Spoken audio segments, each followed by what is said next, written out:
kutoka katika moyo wangu niwapongeze mwenyekiti na wajumbe wote kwa namna tulivyowaamini kwa sifa zenu, lakini kubwa zaidi niwashukuru sana kwa kukubali uteuzi wa kuwa wajumbe wa bodi. Asanteni sana. Ushirikiano ambao hauna condition will facilitate. Najua mwanzo tumetenga budget, kazi yetu sisi ni hizi. Kwa hiyo tunatenga budget. Sidhani kama TRA itakuwa ni timu ambayo inashindwa kuwalipa wachezaji wake mishahara. Hapana. Haitakuwa sio timu ya kushindwa kusafiri. Hapana. Ni timu ambayo tutakuwa na resources ambazo si kubwa sana, lakini ni reliable. Na tunaweza kuwa na very competitive team na very competitive management. Kwa hiyo nataka muwe na uhakika kwamba we will facilitate you. Bodi inapaswa kuwa na wajumbe pamoja na mwenyekiti 9. Mpaka sasa wapo 8, bado mmoja na ni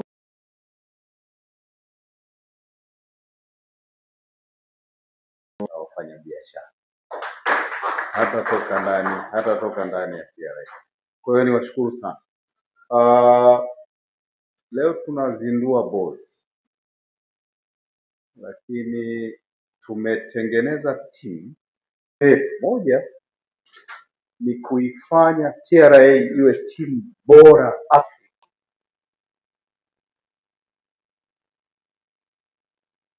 One of the top clubs.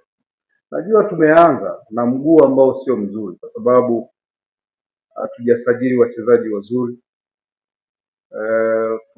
Hata nyie mliofanya caretaking ya timu niwapongeze, mmejitahidi sana mpaka this level. Mmecheza michezo 12 na point 10 na ngapi? Nitakiwa muwe na ngapi? 36. Mmekosa ngapi? Sisi ndio watu wa namba, ndio tunaenda hivyo. Sio, umepata chache kuliko hizo stahili. Sasa this is a wake up call. Kwa hiyo ili uwe timu bora, mmezungumza wenyewe, lazima kuwe na KPI.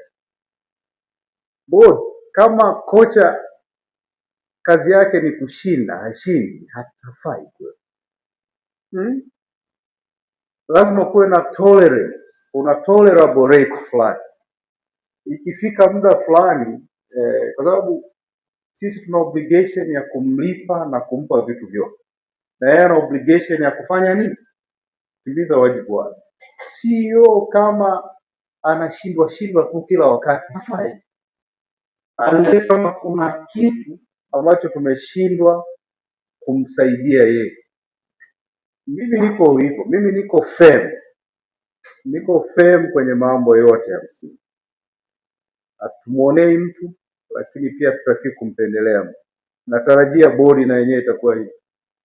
Sitarajii yupo Kidao, yupo Ngarula, yupo Kawamala. Uwe na timu ambayo inadhalilishwa kila siku kweli. Haiwezekani. Unakuwa na timu ambayo ninaposema nataka iwe top club in Africa ni safari. Haiwezi kuanza overnight. Lakini tukiwa na vision ya kufika huko, hatuwezi kuwa na timu ambayo lengo lake ni kuifunga Yanga na Simba. Haiwezekani. Ukifunga Yanga na Simba so what? Uwe timu bora. Ukishakuwa timu bora, maana yake wewe yote anayekuja mbele yako ni nani? Ni halali yako, si ndio? This is what. Kwa hiyo hilo ni tarajio la kwanza. La pili, yale malengo yanahitaji ubunifu. Najua ni bodi ya kuja na strategic actions za kufikia